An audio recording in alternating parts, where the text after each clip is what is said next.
Today I thought I'd just come on here and talk to you about my home birth experience. I am a mom of 3 girls. This is Emma right here. Hi, baby. And then there's June back. Hi. And the wonderful Luna. Say hi. This is my Luna. So the reason that I decided first of all to have an assisted home birth is because when I was giving birth to both Emma and June, I had very traumatic experiences. This was my first time giving birth, so a first time mom, right? And I remember I went into labor, and since I wasn't like really yelling and screaming and showing how much pain I was in, I felt largely ignored. Got time for me to go to the delivery room, and I went there, and I remember feeling so detached from the whole experience. Thank God the doctor was saying was there with me during the process, but I was just feeling very detached, like I had no voice during the whole process. So I gave birth to Emma, and I remember the thing that stuck with me is once I delivered her, the nurse took her and showed her to me when she was so far away. Like I did not get to touch my baby girl when she came out. She was just like, hey, here's your child, she's fine, she's healthy. Then they started measuring her and doing all the things that, checking up on her to make sure she's okay. And I was quickly being rushed to deliver the placenta so that they can move on, I can be taken back to the ward. And I was so traumatized. And then they took Emma away, and I did not know where Emma was until literally like 6 hours later. We kept asking, where's my child? And they said she was at the nursery.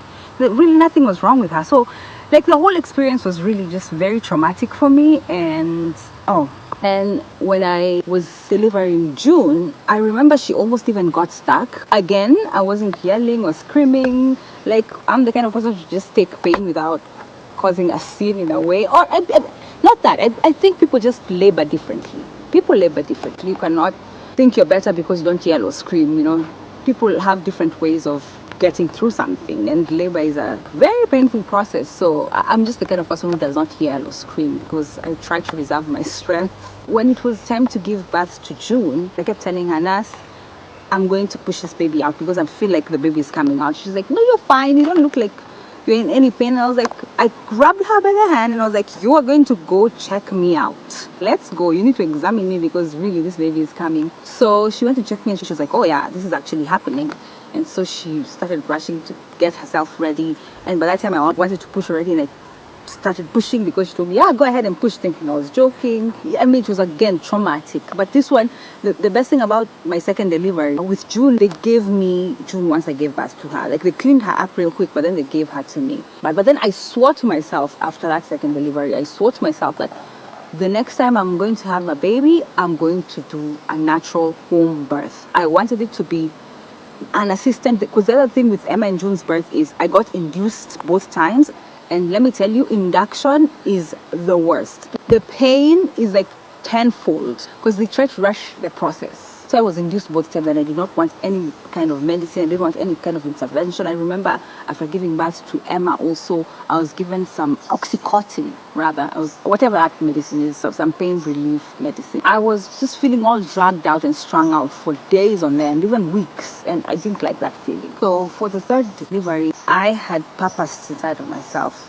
in my heart of hearts, I put an intention out that I wanted to have a natural home birth. No medication, nothing of that sort. Hi, Mom. Hi. Yeah.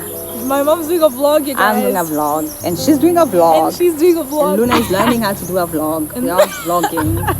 I delivered Luna on May 13th, and I was all by myself. It was unassisted. I labored pretty quickly with her because I remember I had some tea and I went to lie down just to rest a little bit. And then I went to stand up and my water broke. And I was like, oh, this is real. This was around like 6:30 p.m. The baby's gonna come today. I just calmed myself down and I reminded myself that, you got this. I was gonna do it, and I knew that everything was going to go well. I did not think negative thoughts. Honestly, no. Luna, play with this, baby girl. Play with this. Mama, she loves playing with that Karadasia wipes. But anyway, my labor progressed pretty quickly, and before I knew it, I felt an urge to push. So I just had set up the place where I was going to have my delivery, and I just got on all fours. Basically, I was like in a praying position. You should look for trash cans. That's a trash can. All right, hold on. I had intended not to think any negative thoughts, not to worry about the outcome. I wasn't going to give doubt any room in my mind, because I knew that if I started doubting myself at that point, if I started feeling like I couldn't do it, thoughts are powerful. So I knew if I started doubting, that I would instill fear inside of myself, and then I wouldn't be able to do it, to have the baby. And I just started pushing, just really started pushing for my life. Then just like that, I heard the baby come out, and then she started crying, and I couldn't believe I did it. I just kept saying, oh my gosh, I did it, I did it, I did it. I can't believe I did it. I did it. So I did want to have a lotus birth. A lotus birth is where you have the baby, you deliver the placenta, and then the baby is attached to the placenta. You keep treating the placenta with herbs and salt, keep it dry, keep it airy, just so that it can heal, and all of the information, because you know the placenta has a lot of information and cells that the baby needs. So all that information can be transferred to the baby through the umbilical cord, right? And then as you keep treating the placenta, it falls off. The whole umbilical cord falls off by itself in a few days. That was my goal. I wanted to have a lotus birth. But then what ended up happening is, once I had pushed Luna out, I did not have enough contractions to push the placenta out. And at first I just thought, oh well, maybe if I just relax a little bit with the baby still attached, I'll be able to push the placenta later on. So I ended up falling asleep with Luna still attached to me. And then when I woke up in the morning, I realized we were still attached and I had not delivered the placenta. Hey baby. I had a retained placenta, which then meant that I would have to go to the hospital and get the placenta pulled out of me. Can I tell the story of how I gave birth to you? Can I do this? I did not want that to happen. So I thought the best course of action was to first of all make sure that I'm separated from the baby, from Luna, and then go from there. I had sterilized a pair of scissors, went to the kitchen, I got it, and I just came to the living room with the baby still. I was holding the baby at this whole time because she's still attached to me. And the placenta is stuck, right?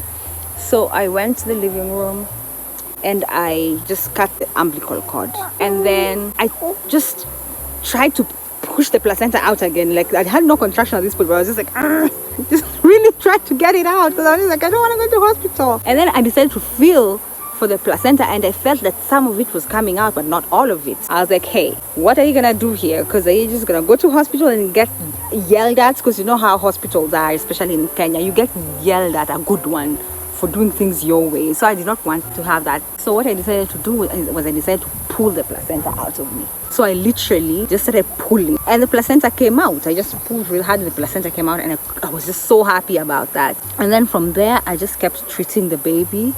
Yeah? Sorry. Well, that I'm a mother of girls, so cannot Is it even pointless? do. He was able to do it. So was Mr. Last time. Thank you. Come, Mama. Come, let's go on a walk. On a walk. Okay, Mom, she just doesn't like you. She likes me. Yeah, I know. Well, Luna, look. Luna, look. Emma takes her and she goes completely quiet. Guys, When I'm with take her, and she goes quiet. Look. Look, guys. Go to Mama. hi baby, come to me. Oh, yeah. But you don't want your mom. She doesn't want me. She's pretending to. Where was I? Sorry. I've lost my train of thought. The placenta part. Oh yeah, I would dab turmeric on her umbilical cord area and made sure that it was staying dry, and I was using turmeric to avoid her getting any kind of infection 2 times a day, morning and evening, or just made sure it was dry. Did not use any kind of spirit on her, none of that. I really wanted to go the all natural way. In 3 days, the stump fell out, and I was so happy about that. And I took her to hospital after 2 weeks for her to get checked. Oh my gosh, that was like so traumatic for me, because I was getting yelled at so badly by the nurses, talking about how, what if something had happened, what if, I had bled out. And I kept saying, why do we as human beings always think of worst case scenario as your first instinct? Your first instinct is never, or what if things go really great? What if that plan works out? What if I give birth and nothing goes wrong with me and the baby? Why is it always you might bleed out, or you might lose your life during time? Because yes, it is true, giving birth is a matter of life and death, pretty much, because you're closest to death when you're giving birth than at any other point. Then why should my initial thought be a bad thought? Why can't it be a good thought? My whole birthing experience, especially even with Luna, with Emma and June, taught me so much what the power of the mind and your thoughts can do. And how if you focus on the good then comes into focus. You know, that's what you bring into your life. If you focus on the bad, then you attract the bad. So I'm glad that I decided to focus on the good, and that I had all the belief in my heart that everything was going to go well, and it went well. Of course, I'm not advocating for people to do exactly what I did, because it's a case-by-case scenario, and how you're comfortable, because you should be as comfortable as possible when you're bringing a new life into the world. But I think that there's something very powerful about women taking their power back and saying this is feminism, this is empowerment. Childbirth is not a disease, it's not a sickness, it's a natural occurrence. Although yes, there are some risk factors to it. If we believe that our bodies know what to do, and that if you prepare your vessel correctly, and your baby is also aware, because babies come aware, in my mind. Children know what to do, and even when you're giving birth, children know what to do, because once you push the baby crowns and you push the head out, they know how to turn. No one tells them to turn. It's just like a natural motion for them. They turn their shoulders and they push themselves out. They help you come out into the world. It's not something that needs doctors and hospitals and the bright lights and, you know. Yes. So it's so impersonal, in my opinion. I feel like it's natural, so let it be done in a natural way. I'm glad I did it the way I did it. It was such a life-changing experience. I have truly come to realize how powerful we are as women, how powerful I am as a woman, and I'm glorying in that fact. Things are dictated to us as women a lot. It was nice for me to do things my way, and I'm so grateful that also God gave me that victory of having a home birth, unassisted. But yes, me and the baby, emerged okay. Luna is, hi baby, you good? You're good. Healthy and strong and lovely, and the support of my two wonderful girls. Like, I couldn't do anything without them. Love you. Love you. Love, I don't know you who's watching this, but I love you, and you've got this, and you keep going and stay positive, and don't let negative bad people just ruin the vibe, okay? Hi. Yeah. Love yourself. Exactly. Because you can't love others. Yes. It's okay. I'll have, if you have questions for me, you can put them down in the comment section, or you can reach me on WhatsApp, on my phone, if you have my number. And we can talk more about unassisted home birth. But I just want to empower women out there that you've got this. And childbirth is nothing to be scared about. Pregnancy is nothing to be scared about. Just make sure that you've got your mind straight, you've got your heart straight. Know that you're strong. You've got this. You have everything you need.